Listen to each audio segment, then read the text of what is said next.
Fighting games have been a hub for both casual and competitive gamers for decades, and games like 1987 Street Fighter, Super Smash Bros and Tekken have had success all the way from playing around your mate's house on their sofa, all the way up to tournaments on the big stage. This year another title's hit the market, bringing with it a Super Smash Bros feel with some changes that the fans of the series have wanted to see for some time. Hey guys, welcome back. Today Nex and I are going to be breaking down what we think of Nickelodeon All-Star Brawl, what we liked, what we didn't like, and whether or not it's worth your money. And as always, if you want to support the channel and you enjoy what you see, you can leave a like below. Or if you want to stick with us for a while and join the growing community, feel free to click subscribe. Released on the 5th of October 2021, All-Star Brawl is a fighting game that brings in characters from all over the Nickelodeon universe. The game itself plays in a similar way to Nintendo's Super Smash Bros. Series, where players will pick from a number of different characters and battle it out on different two-dimensional maps, ultimately trying to knock each other out of bounds. Between the two of us, Nex is a long-time fight game fan and Super Smash Bros. Veteran, while I've played about 5 games of Street Fighter at a party once and generally try to button mash my way to victory. So between us, we have a pretty wide range of experience to draw this review from.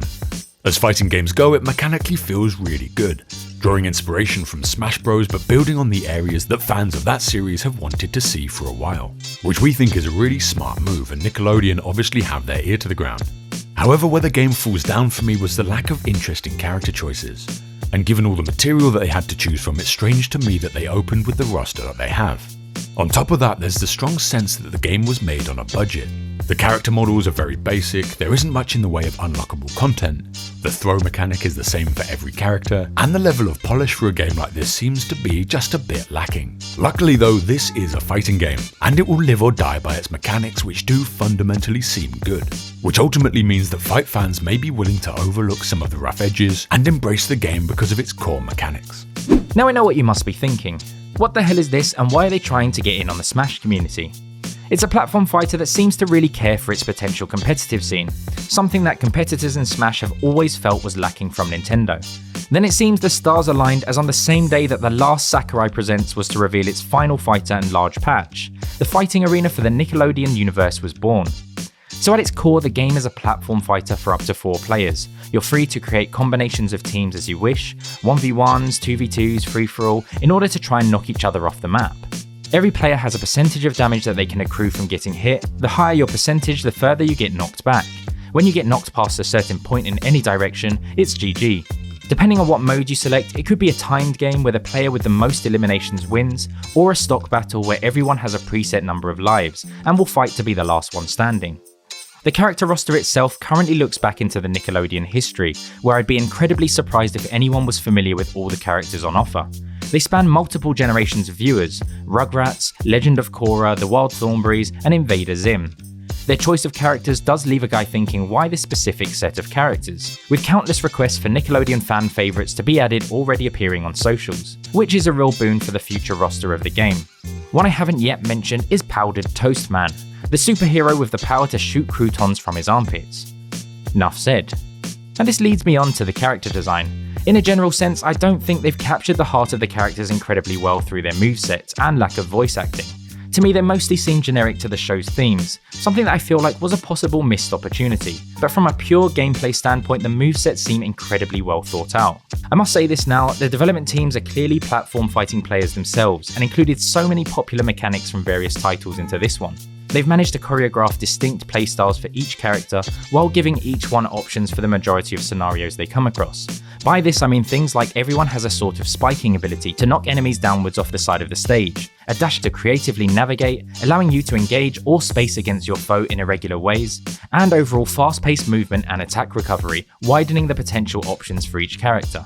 There is a decent list of stages on release, many adding various hazardous environmental elements, one of the only redeeming features for those wanting to play All-Stars as a generic party game, leaving a few competitive-worthy stages that comfortably mimic the likes of Final Destination, Smashville, and Battlefield from the Smash games. The game hasn't been out for too long, but our first impressions point towards a very combo-heavy game. Every action feels very intentional, so button mashing can only get you so far.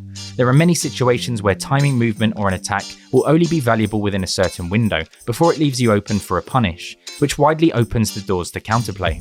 At first, I'd say the game was a bit underwhelming. With my muscle memory from Smash, it felt like a game that didn't quite meet my expectations of what the game should be like. And I can imagine this was similar for many other players, but it isn't Smash. And to its credit, once you get past its surface level, the direction that the depth of gameplay goes in is a trajectory of its own.